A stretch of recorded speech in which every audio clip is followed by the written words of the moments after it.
This may be the quickest review I ever do, so buckle up. Kung Fu Panda 4 is with a few laughs here and there. But my god, what isn't wrong with this film? Firstly, anyone in the comments saying, oh, it's just a stupid kids movie, get out, right now.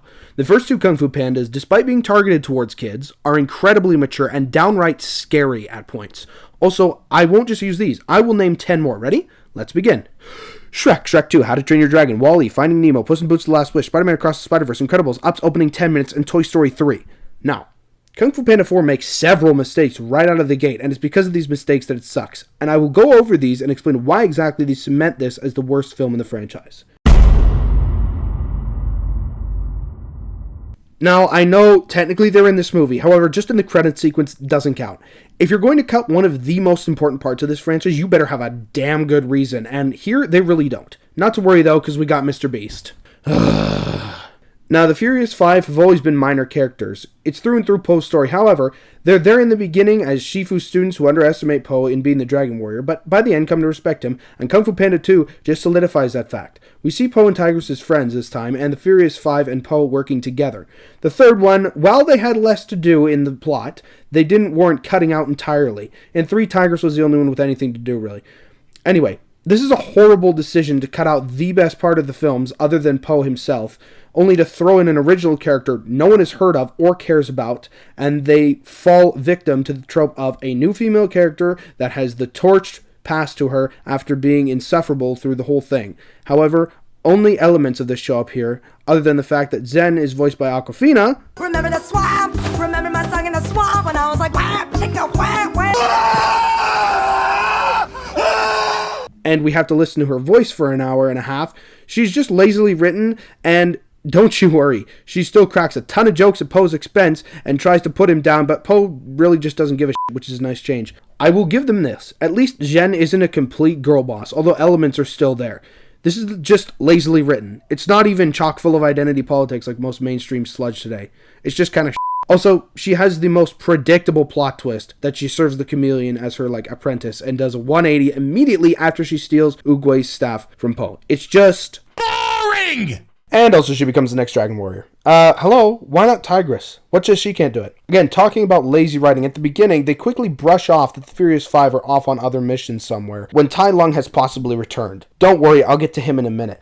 Back to topic here. When in God's name would Shifu split the Furious Five on other missions? Which roughly translates to, we couldn't be bothered to involve the Furious Five in the story, and it'd take away time from the new characters hurting merch sales, so we plan to briefly show them in the movie and then use an exposition dump to explain why they aren't helping. Which is bullshit. Shifu would always send them together. In Kung Fu Panda 2, he sent them plus Poe to stop a few bandits and then Lord Shen later. If you recall, the reason everything went tits up in 3 was precisely the fact they split up. So I'm pretty sure that all the characters, especially Poe, Tigress, and Shifu, wouldn't be the biggest fans of the idea, especially given that Poe called his panda dad on exactly that, and was very regretful of leaving his friends. And we're supposed to believe they just left him? Tigress watched her best friend almost die twice. She also watched the rest of the 5 and Shifu turn into zombies, and the only home she ever knew was destroyed. She most definitely wouldn't be all for going her separate way and just leaving Poe while Tai Lung might have returned, not with the friendship they built for the last 3 movies and how loyal she is. I'm sure whatever mission she was on could have wrapped up if Tai Lung is back. The only member to return to voice is Seth Rogen as Mantis, and all he does is scream, which at least have him have a line. Now, if you're wondering why they would do such a thing, look no further than the director of this film. Let's look at what credits he has to his name. Shrek 4. Alvin and the Chipmunks 3, Trolls, The Lego Movie 2, all shit. But yeah, DreamWorks, entrust the man who ruined Shrek with one of your best franchises. This alone makes this one the worst. This guy is a moron who clearly doesn't know the franchise. The Dragon Warrior isn't just some title you can pass to whoever. Oogway didn't even consider Shifu, Tai Lung, or Tigress to be the Dragon Warrior. What made Poe so special is that he earned it, and here we have him handing it off to f***ing Awkwafina. If they do make a Kung Fu Panda 5, the Furious 5 had better have a prominent role again. The Chameleon is easily the weakest villain in the series. Kai was a step down from Tai Lung and Shen, but he was still memorable thanks to J.K. Simmons and his awesome theme music. The Chameleon, on the other hand, feels far more generic than Kai ever was. The only thing I could think of when she first appeared on screen was, look how small you are! Yeah, she's tiny, and her whole motivation is they told me I couldn't learn Kung Fu because I was too small. So does Mantis just not exist now? He's so much smaller than the chameleon.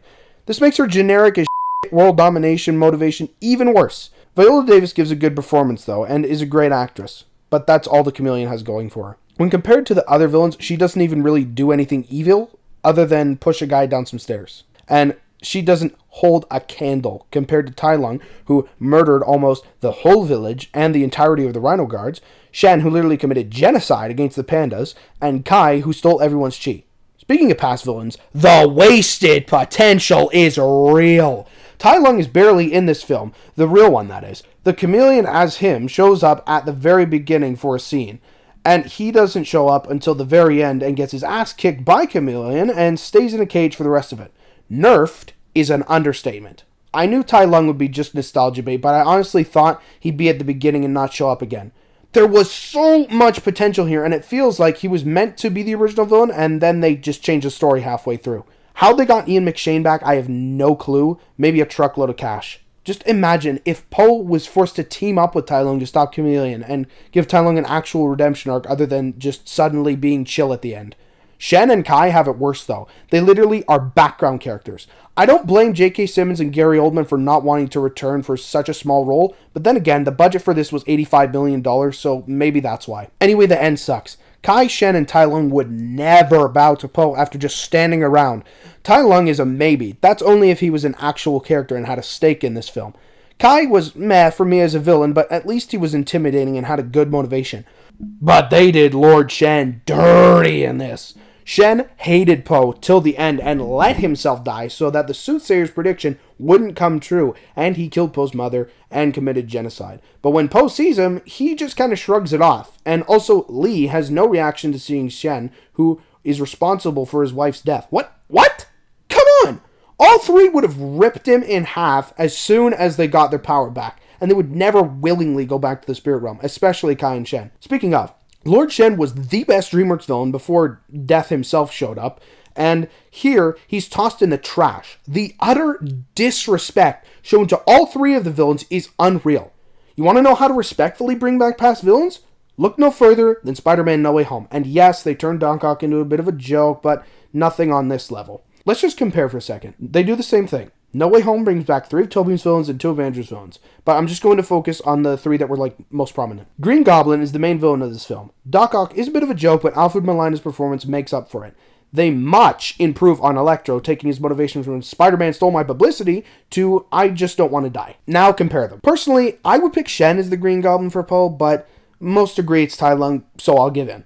Then you have Shen, who is essentially the Doc Ock to Po's Spider-Man, and then Kai, who was good, but lacking in a few areas. Now, imagine if Spider-Man had to face, some villain like Scorpion, and they brought Green Goblin back, and he was severely nerfed, but still interacted with Peter just a bit, and also brought back Doc Ock and Electro to stand around and do nothing. See what I mean? Here's how you fix it. Have Tai Lung be brought back by some villain that is just like a placeholder, steals his skills, and then Tai Lung has to team up with Po to stop said villain, then have this villain bring back Kai and Shen, and then have Shen kill or capture the villain, and then he and Kai take over as the main villains. Now, how much more interesting is that than what we got? Anyway, wasted potential are the 2 keywords here. The story, as I've said, is lazy and once again, as with feeling, boring! The whole obsession Shifu has with Po needed to choose a successor is very stupid, and Shifu himself has nothing to do for the whole plot other than to be pissed off at Po because he found inner peace, which is a retcon, because if you'll recall, Shifu already found inner peace in 2. The dads have nothing to do, and their subplot, while funny at times, added really nothing to the overall story. While the detail and rendering in this is better due to the newer technology, it somehow looks a bit compared to the other 3, possibly due to the lower budget. You remember how Disney's Wish had a complete lack of motion blur that made the animation feel really choppy? Kung Fu Panda 4 wasn't nearly as bad as that, but I did notice many scenes that don't use the motion blur. The film as a whole, it has an overarching message of accepting change, and it just feels like the director and writers are trying to say, screw you, accept this. Zhen is a garbage and poorly written character. It felt like she was just there to replace Tigress as the female lead, which was an extremely bad idea. Lee's character was completely assassinated. Not only does he not care when he sees Shen, but he's also just a bumbling idiot and a complete coward. You're telling me this is the same guy that defended Po and his mom against Shen's wolves with no fear? It just seems like this is an imposter disguised as Lee. The action, while not quite as memorable as the first or second film, is the best part of this, especially the fight choreography. Now on to the roles. Jack Black is, as always, awesome as Po and is the strongest part of this film. And that Tenacious D song at the end is amazing. Awkwafina is really not the right choice for Zhang and just comes off as annoying in her delivery and fails to really be dramatic and emotional when the time comes. Bryan Cranston and James Hong's talents are wasted here, and while funny, they're not given much to work with. Viola Davis gives a good performance as the chameleon despite the odd and generic lines she's given. Ian McShane is utterly wasted as Tai Lung and is essentially a cameo despite being on every poster and in promotional material. I really wonder how much Ian McShane made from this, because I hope he was well compensated. Ronnie Cheng as Captain Fish is really funny with his brief screen time, but the standout for me is Ke Huy Quan as Han, who is a criminal that worked with Zhang, and I just wish we got to see more of him. This movie is a massive letdown and pisses on the first 3 movies. In short, DreamWorks, you've given Mike Mitchell 2 chances and he's failed miserably both times. Keep him the hell away from Shrek 5 and the next Kung Fu Panda. Bring back Jennifer Yu Nelson or Mark Osborne and John Stevenson. Much more talented people and much more qualified. In conclusion, I expected big things from DreamWorks, as everyone did after Puss in Boots 2, but if this film and Megamind the Doom Syndicate are anything to go by, it seems like maybe that was just lightning in a bottle.